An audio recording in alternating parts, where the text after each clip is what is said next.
What's up, guys? So you're doing some painting, some caulking, and you want to do it quicker and cleaner. Here we go.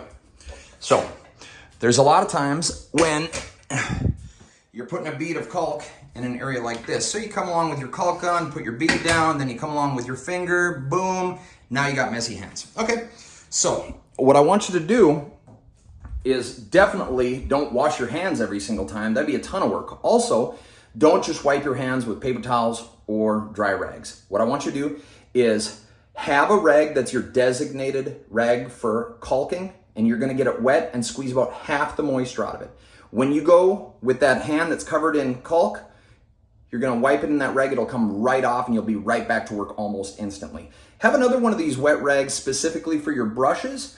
Put the brush on it and then fold the rag over it. That brush will be good for days. It's way better than putting it in a wet bucket or sticking it inside with the paint, and then you gotta get all the paint off. Anyway, enjoy, guys. Have a great day.